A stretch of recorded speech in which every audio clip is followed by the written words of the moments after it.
오늘 줄 우리에게 주신 시편 125편과 126편의 말씀으로 오 우리 영혼이 해방되었네 라는 말씀에 은혜를 받기를 원합니다. 어느새 젊은 세대에게는 기억적 건너편의 역사처럼 여겨지는 그런 기념일들이 우리 달력에 있습니다. 심지어 그들의 부모 세대조차도 경험하지 못한 일들은 더욱더 그렇습니다. 3.1절, 8.15 광복, 6.25와 같은 기념일은 이제 너무 먼 과거의 일처럼 빨간 공휴일, 쉬는 날, 그리고 역사책에서 보는 한 페이지 정도로만 인식되고 있다는 느낌이 굉장히 강한 시대입니다. 이에 반해서 매월 14일이면 연인들이라면 꼭 챙긴다는 그런 특정한 데이로 가득 차 있다는 것을 여러분 혹시 아십니까? 1월 14일은 새해를 맞아 서로에게 다이어리를 선물하는 다이어리 데이. 2월 14일은 여자가 남자에게 초콜릿으로 사랑 고백을 하는 발렌타인 데이. 3월 14일은 남자가 여자에게 사탕으로 사랑 고백을 하는 화이트 데이. 그 외에도 짜장면을 먹는 블랙 데이, 로즈 데이 5월 14일, 키스 데이 6월 14일, 실버 데이 7월 14일, 그린 데이 8월 14일, 포토 데이 9월 14일, 와인 데이 10월 14일, 무비 데이 11월 14일, 그리고 11월 11일은 빼빼로 데이, 그리고 12월 14일은 허그 데이. 젊은 세대는 매월 이렇게 14일을 자신들만의 기념일로 정하고 지키고 있습니다. 일일이 챙기고 기억하기에는 그 내용들이 많아서 굉장한 노력이 필요한 일들입니다. 잘 살펴보십시오. 그런데 가만히 보면 대부분 어떤 상품과 연관이 되어 있다는 것을 우리는 발견할 수 있습니다. 그렇다면 이 데이 문화는 언제 시작되었을까요? 이 데이 문화의 시작은 1980년대 일본에서 유행한 발렌타인데이가 한국에 들어오면서부터 시작되었다고 할 수 있습니다. 이날의 시작은 일본의 한 초콜릿 회사가 판매량을 높이기 위한 상술로 유행시킨 날이라고 기록은 알려주고 있습니다. 한마디로 심리를 이용한 기업들의 상술에 이 날들이 점령당해 버렸다는 것을 알 수 있습니다. 그래도 이 날을 의미 있게 여기는 세대에게는 분명히 중요한 날이 되어 있습니다. 그리고 여기에 대해서 한국에는 존재하지도 않았던 문화들이 외국에서 많이 유입되어서 또 하나의 문화가 된 것들 또한 많다라는 것을 우리는 분명히 알고 있습니다. 기념일은 저마다 의미가 있기에 대부분의 국가에서 제정하고 기념하는데 우리나라는 식민 지배와 또한 전쟁의 뼈아픈 역사를 가졌기에 이와 관련된 기념일이 많이 있습니다. 다가오는 8월 15일은 일본 식민 지배 36년의 역사를 마치고 해방과 자유를 맞이한 날을 기념하는 광복절입니다. 어느덧 광복 78년을 우리는 맞이하게 되었습니다.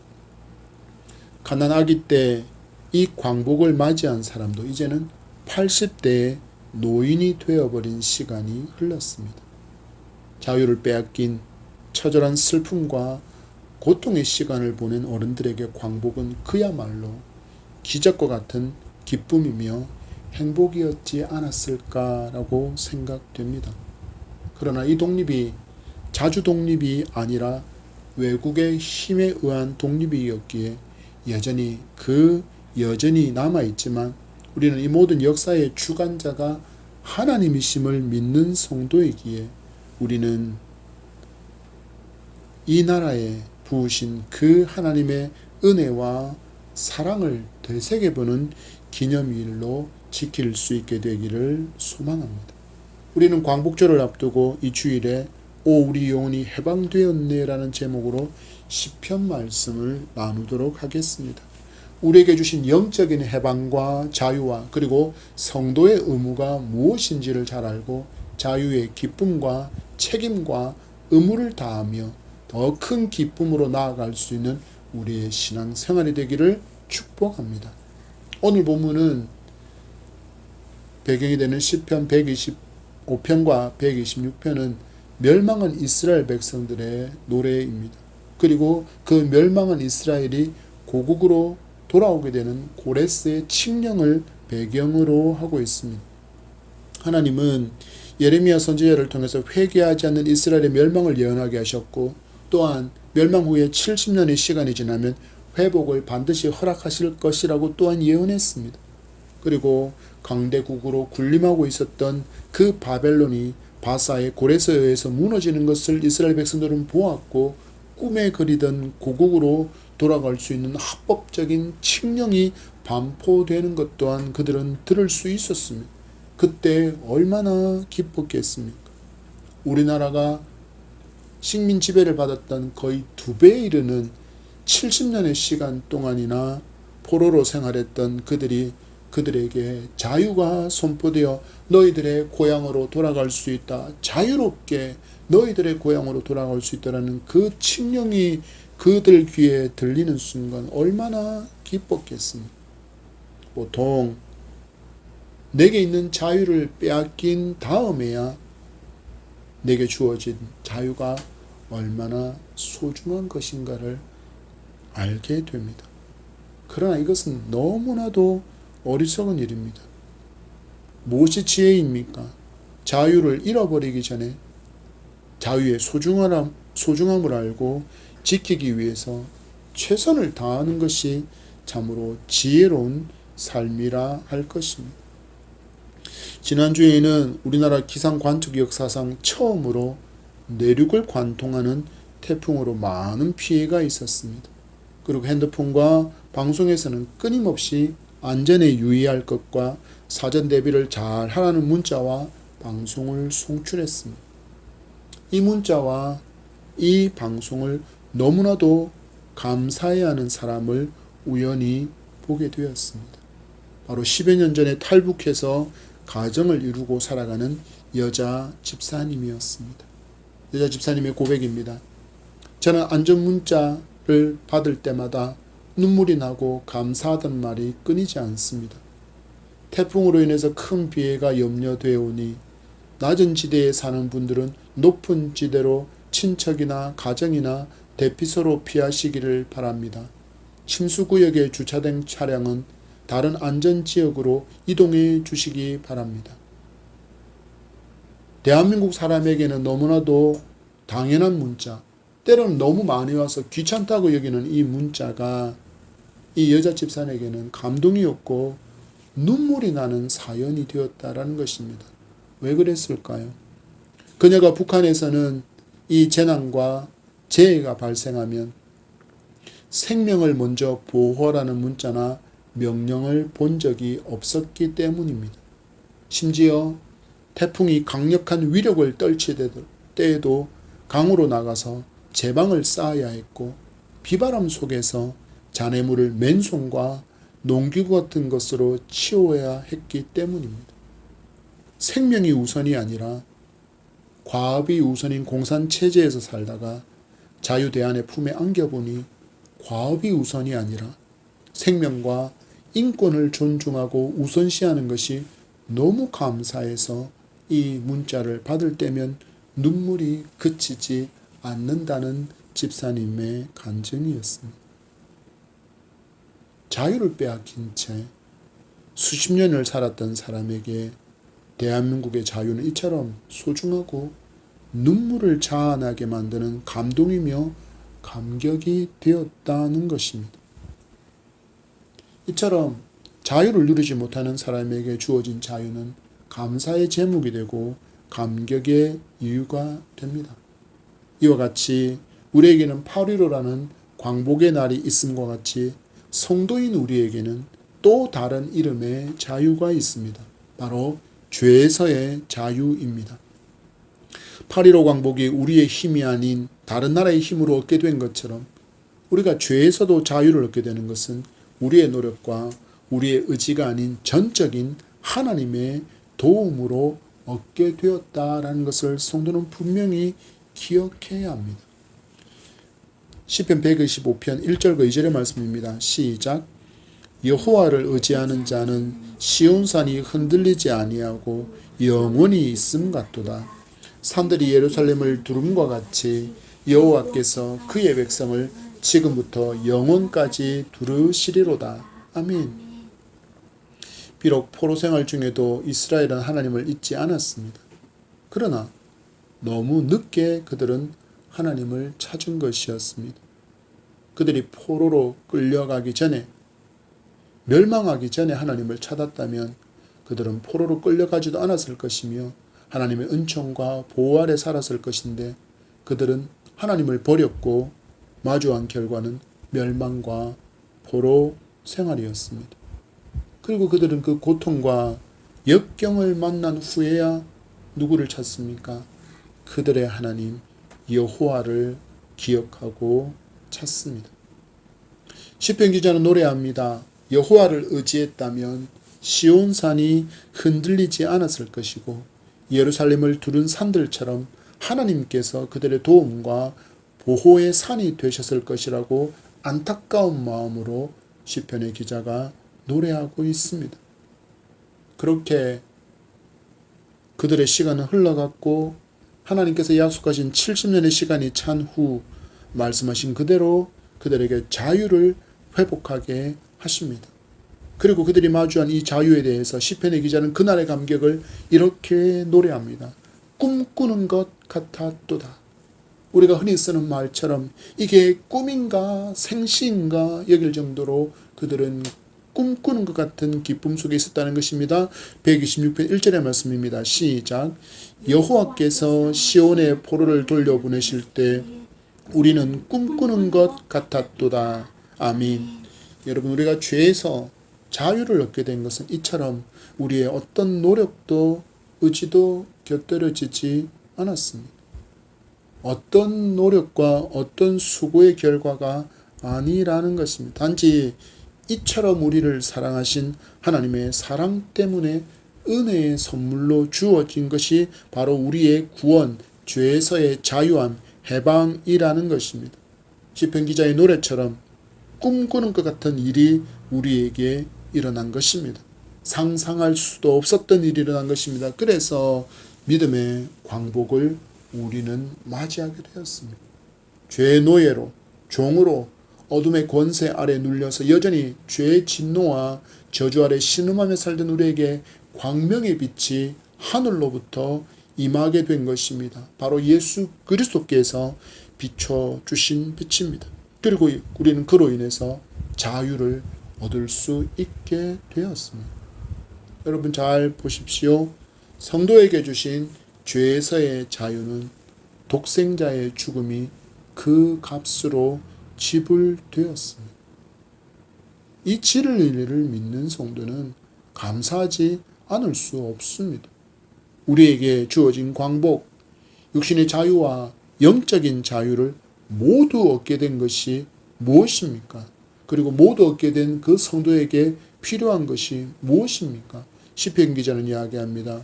기쁨이며 찬양이라고. 2절과 3절의 말씀입니다. 시작. 그때 우리 입에는 웃음이 가득하고 우리 혀에는 찬양이 찼었도다. 그때 문나라 가운데서 말하기를 여호와께서 그들을 위하여 큰 일을 행하셨다 하였도다. 여호와께서 우리를 위하여 큰 일을 행하셨으니 우리는 기쁘도다. 아멘. 우리의 입에는 웃음이 가득하고 우리 혀에는 찬양이 찼었도다. 하나님께서 큰 일을 행하셨으니 우리는 기쁘도다라고 자신들에게 주어진 그 해방의 기쁨을, 자유의 기쁨을 기뻐하고 찬양하고 있습니다. 그래서 성도는 은혜로 주어진 죄에서의 자유를 어떻게 살아야 합니까? 기뻐하며 찬양하며 살아야 합니다. 그것도 웃음이 가득한 삶을 살아야 합니다. 내게 일어난 죄에서의 자유는 불가능한 일이고 기적이기 때문입니다. 그 불가능의 일이, 그 기적이 내게 그리스도의 대속의 은총으로 말미암아 일어났기 때문입니다. 그래서 이건 세상의 그 어떤 것과도 감히 견줄 수 없는 값진 일이 내게 일어난 것입니다.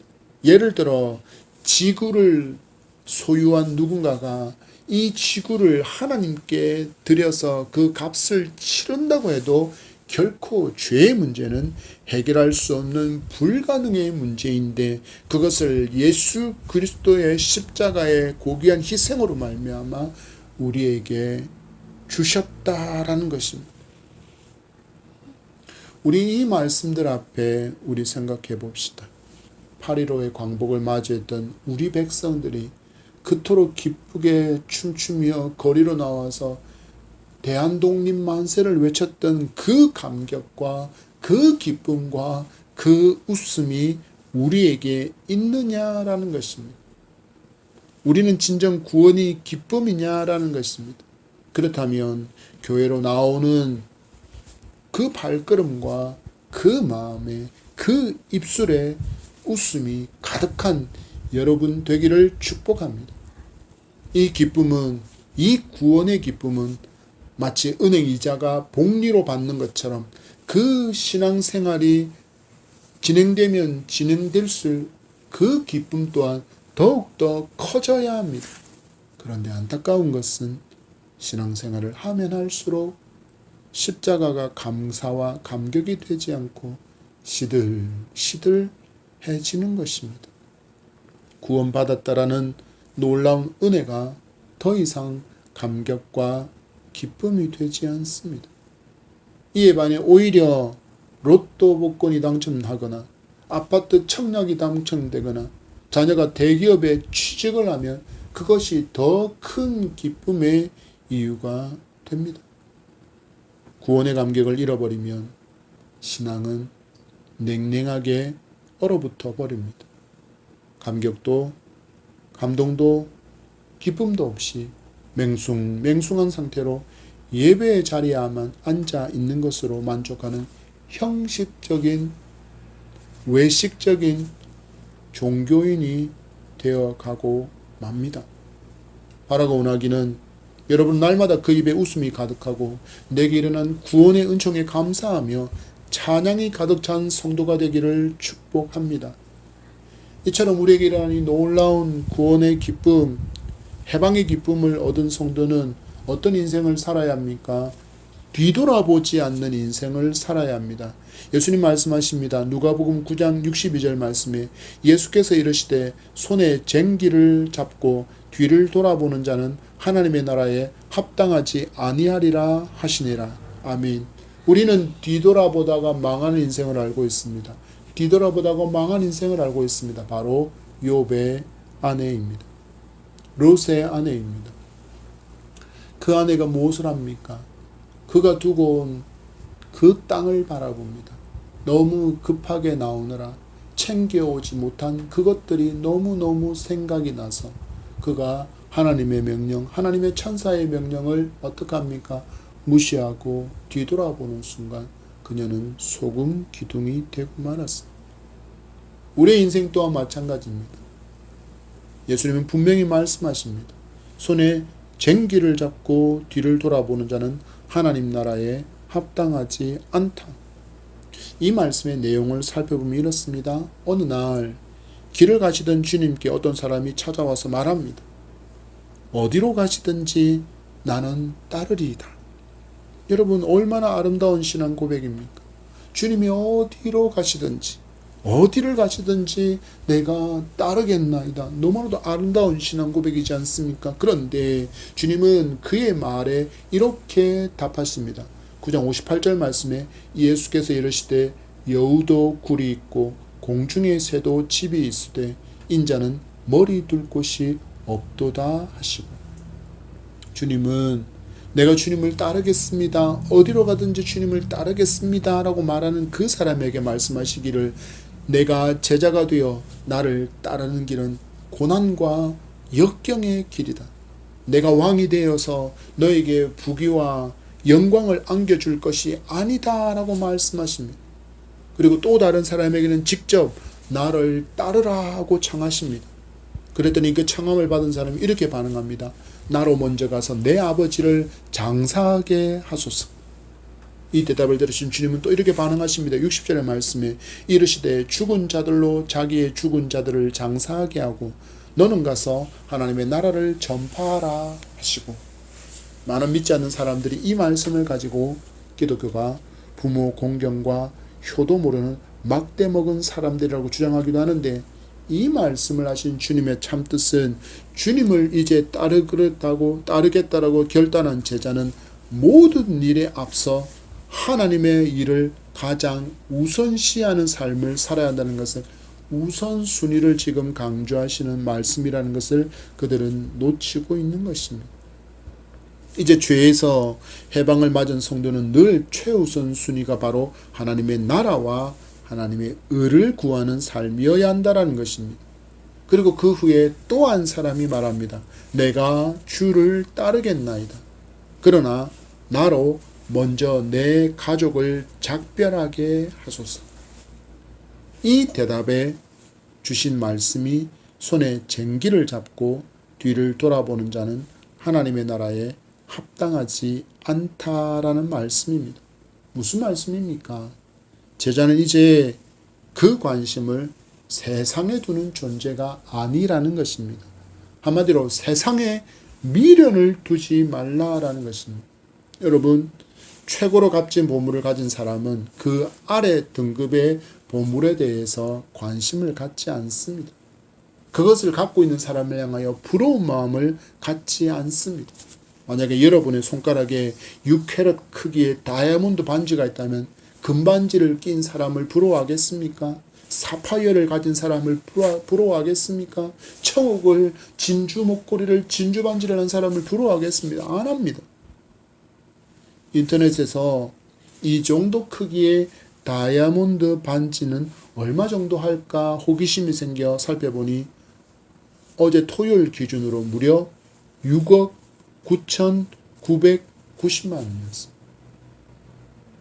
6캐럿 다이아몬드 반지 하나가 무려 6억 9,990만 원이었습니다. 그런데 가격을 살펴보다 보니 그 옆에 1.5캐럿짜리 핑크 다이아몬드 반지가 있는데 크기는 작은데 가격은 더 비쌌습니다. 무려 7억 1,990만 원이었습니다. 크기는 거의 4분의 1인데 가격은 더 비쌌습니다. 아마도 핑크 다이아몬드는 더 희귀하기 때문에 작지만 가격이 더 비싸지 않나라는 생각이 들었습니다. 여러분, 만약에 여러분 손가락에 이 다이아몬드 반지를 끼고 있다면 다른 금반지, 진주, 사파이어, 에메랄드, 그 어떤 보석을 차고 있다고 해도 그게 부럽겠습니까? 아니요. 내가 이미 값진 보물을 갖고 있기에 그것들은 더 이상 나의 부러움의 대상이 될 수 없습니다. 여러분에게는 예수 그리스도라는 최고의 값진 보물이 있다는 사실들을 믿으십니까? 그 무엇과도 바꿀 수 없고 그 어떤 사람과도 비교할 수 없는 최고의 보물이신 예수 그리스도를 여러분은 가진 사람입니다. 이 진리를 알지 못하고 경험하지 못하면 신앙의 길을 계속 걸어가면서도 어떻게 한다고요? 뒤돌아본다라는 것입니다. 세상에 미련을 두는 인생을 살아간다라는 것입니다. 그러면 어떤 일이 일어날까요? 가랑비에 옷 젖는 듯 모르는 것처럼 신압으로 내게서 감사가 식어져 버립니다. 내가 가진 것보다 더 좋은 것과 더 많은 것과 더 큰 것을 소유한 사람은 언제라도 내 인생에서 등장하기 때문입니다. 고백하시기 바랍니다. 온 우주의 주인과 비교할 수 있는 것은 없습니다. 여러분이 비교하려고 꺼내는 그 모든 것이 바로 그 창조주 하나님의 손으로 만들어진 피조물이라는 사실을 기억하시기 바랍니다.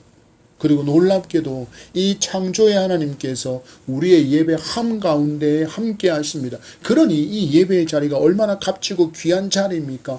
온 우주의 주인이 우리와 지금 함께 하십니다. 주님 말씀하셨습니다. 내 이름으로 2-3 사람이 모인 그곳에 나도 함께 한다. 우리를 독생자 예수 그리스도의 피값으로 사시고 내게 죄에서의 해방, 자유를 주신 구원의 큰 일을 행하신 하나님께서 지금 누구와 함께 하신다고요? 바로 여러분과 우리와 저와 함께 하십니다. 그런데 우리가 어찌 감격하지 않을 수 있으며 어찌 웃음을 감출 수 있으며 웃음을 멈출 수 있고 기뻐하지 않을 수 있겠습니까? 어찌 우리가 이 하나님을 만나는 예배의 자리를 외면할 수 있겠습니까? 세상에서 가장 귀한 보화를 가진 여러분, 뒤돌아보지 마시기 바랍니다. 마지막으로 우리가 얻게 되는 교훈은, 죄에서 해방을 얻게 된 성도는 이제 의무를 다하며 살아야 한다는 것입니다. 4절과 5절과 6절의 말씀입니다. 시작.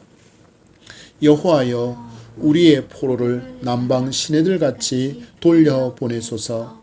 눈물을 흘리며 씨를 뿌리는 자는 기쁨으로 거두리로다. 울며 씨를 뿌리러 나가는 자는 반드시 기쁨으로 그 곡식단을 가지고 돌아오리로다.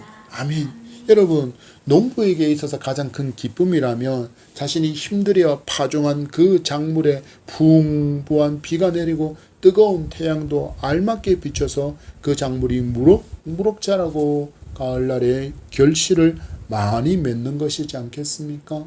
그것을 보는 농부의 마음이 얼만큼 기쁘겠습니까?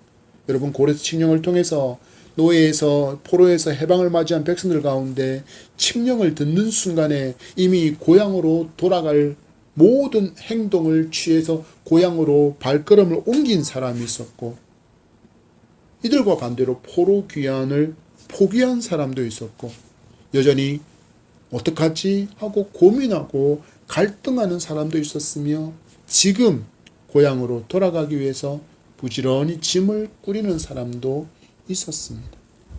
이런 상황 속에서 시편 기자는 노래합니다. 우리의 포로를 남방 시내들같이 돌려보내소서. 여기 등장하는 남방 시내는 이스라엘의 가장 척박한 땅 네게브 사막을 의미합니다. 이 땅은 평소에는 이스라엘에서 가장 척박한 광야이지만 비가 내리면 순식간에 시냇물이 힘차게 흐르며 메마르고 이 까칠한 죽음의 땅이 푸르고 비옥한 생명의 땅으로 갑작스럽게 전환됩니다.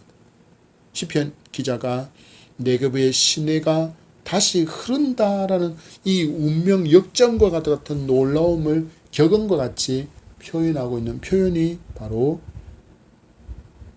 남방 시내들같이 돌려보내라는 표현입니다. 우리에게 일어난 이 주님의 구원은 마치 네게브의 시내같이 죽음의 땅에 새로운 생명의 꽃이 핀 것이고 완전한 전환을 이루며 불가능이 가능이 되는 대역전의 드라마가 꿈이 현실로 이루어진 것입니다. 이와 같이 주님께서 죽음의 시간과 공간을 생명의 시간과 생명의 공간으로 온전히 돌려주시기를 시편의 기자는 지금 강구하고 있는 것입니다. 그것도 전혀 그들이 예상하지 못한 그때의 갑작스러운 완전한 변화가 있기를 기도합니다.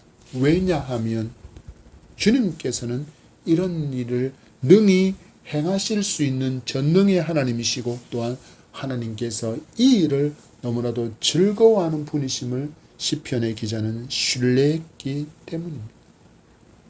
시편의 기자가 주님을 신뢰한 것처럼 포로에서 귀환하는 백성들도 주님을 신뢰하기를 원했습니다. 이렇게 주님을 신뢰하기를 원했습니다. 왜냐하면 이스라엘이 고레스 칙령으로 예루살렘으로 돌아왔을 때 마주한 현실은 절대로 녹록하지 않았기 때문입니다. 포로 귀환하고 마주한 예루살렘은 폐허 그 자체였습니다. 그렇게 아름답고 웅장했던 예루살렘 성전은 모두 무너져 있었습니다. 화려했던 다윗의 성 또한 폐허로 변해 있었습니다. 그 아름다운 영화와 추억이 깃들어 있던 땅은 황폐함만 가득합니다. 고레스 칙령을 통하여 너희들은 이제 자유롭게 되었다라는 해방의 기쁨의 소식을 듣고 즐겁게 기대하며 그 옛날의 영광스러움을 기대하며 귀환했는데 그들이 마주한 현실은 소망이 없어 보입니다. 그러나 그들은 여전히 하나를 잊고 있었습니다. 바로 하나님이 그곳에 계시다는 사실을 기억하지 못했습니다. 하나님의 약속이 그곳에 있다는 것을 그들은 기억해야 했는데 그러지 못했습니다. 하나님이 계신 그곳, 하나님의 약속이 있는 그곳은 소망이 있습니다. 예수 구원의 복음, 죄의 저주와 진노에서의 해방의 소식이 온 열방에 선포되었지만 이 복음에 대한 반응 또한 제각각이었습니다. 우리처럼 이미 예수 그리스도 안에 들어와 있는 사람도 있고 여전히 저울질하는 사람도 있고 아예 외면해버리는 사람도 있고 이제 믿음으로 교회 가볼까 하고 짐을 싸는 사람도 있을 것입니다. 그래서 성도는 지금 하나님께서 기뻐하시는 추수를 위해서 시편의 기자와 같이 기도하는 사람이어야 합니다. 여전히 복음 밖에서 죄의 진노와 저주 아래 신음하며 살아가는 너무나도 많은 사람이 있기 때문입니다. 그들 중에는 여러분의 가족, 여러분의 친척, 여러분의 이웃, 여러분의 친구, 여러분의 동료가 있을 것입니다. 그들을 위해서 우리는 기도와 함께 눈물로 씨를 뿌리는 사람이어야 합니다. 그리고 하나님은 반드시 그 기도의 기쁨으로 응답하시는 분이심을 믿으시기 바랍니다. 지금 복음을 전하십시오. 분명히 제자의 길은 부귀영화가 아니라 고난과 역경의 길, 그것이 바로 믿음의 길인 줄을 알고 가야 합니다. 모든 일에 앞서 하나님의 나라와 의를 구하는 우선순위가 바뀐 삶을 살아야 합니다. 제자는 세상에 대한 미련을 모두 떨쳐버리고 오직 주님만을 구하며 순례길을 가야 하는 사람이기 때문입니다. 그래서 이스라엘이 마주한 황폐한 땅처럼 믿음의 길에 들어섰지만 모든 것이 완전하고 완벽하게 좋은 것으로 변화되거나 채워지지 않습니다. 그러나 이 길이 복된 길이기에, 이 길이 생명을 얻을 수 있는 참된 길이기에, 이 길이 참된 만족과 기쁨을 주는 길임을 우리는 알게 되었기에 우리는 이 길을 함께 가자고 그들을 향하여 외치고 또 외쳐야 합니다. 이것을 하나님께서 기뻐하시기 때문입니다. 6절의 말씀입니다. 시작. 울며 씨를 뿌리러 나가는 자는 반드시 기쁨으로 그 곡식단을 가지고 돌아오리로다. 아멘. 성도는 그래서 말씀에 따라서 눈물의 사람이 되어야 합니다. 여러분, 우리가 언제 눈물이 납니까? 기쁠 때 눈물이 납니다. 슬플 때 눈물이 납니다. 힘겨울 때 눈물이 납니다. 고난 한가운데 있을 때 눈물이 납니다. 실패했을 때 눈물이 납니다. 너무 외로울 때 눈물이 납니다. 너무 감격하고 너무 감동을 받을 때 눈물이 나고 너무 불쌍할 때 눈물이 납니다. 우리가 여전히 죄의 진노와 저주 아래서 신음하며 살아가는 그 사람을 볼 때 우리에게서는 그들을 긍휼히 불쌍히 여기는 눈물이 있어야 합니다. 구약의 선지자 중에 눈물의 선지자라는 별명을 가진 선지자가 있습니다. 바로 예레미야 선지자입니다. 예레미야 선지자는 이스라엘의 패망을 선포해야 했습니다. 그리고 그 멸망을 직접 눈으로 보기도 했습니다. 그래서 그는 이 슬픔의 현장을 지켜보며 기록한 예레미야 애가의 첫 글자가 바로 슬프다입니다.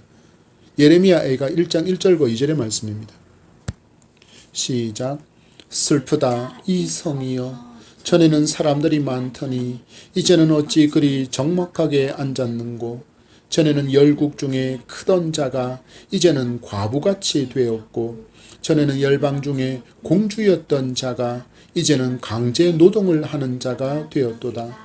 밤에는 슬피 우니 눈물이 뺨에 흐름이여, 사랑하는 자들 중에 그에게 위로하는 자가 없고 친구들도 다 배반하여 원수들이 되었도다.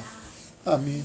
여러분, 이 땅에서 아무리 큰 자라고 공주와 같은 존귀한 자라고 우쭐하며 살아도 그 누구도 예외 없이 하나님의 심판의 자리에 서서 공의의 심판으로 불신앙에 대해서 영원한 지옥의 판결을 받게 되고 영원토록 슬피 울며 이를 갈며 살아가는 삶을 살아갈 사람들이 누굽니까? 바로 지금 예수가 없는 그들입니다. 예수가 없는 나의 가족이고 예수가 없는 나의 친척이고 예수가 없는 나의 이웃이고 예수가 없는 나의 친구이고 예수가 없는 나의 동료가 이 일을 맞이하게 될 것입니다. 그래서 우리가 그들을 보면서도 마음에 아무런 울림도 눈물조차 없다면 분명히 우리의 영혼에 문제가 일어난 것입니다. 우리 눈물을 회복합시다. 불쌍히 여기고 긍휼히 여기는 주님의 마음을 회복합시다. 누가복음 19장 41절 말씀에 가까이 오사 성을 보시고 우시며, 주님은 예루살렘 성을 보시고 우셨습니다. 성경을 통해서 우리 주님 정말 참 눈물이 많은 분이라는 것을 알 수 있습니다. 멸망하게 될 예루살렘과 그리고 고통당할 그 성의 백성을 보시고 우시는 주님을 닮아가는 우리가 되기를 소망합니다.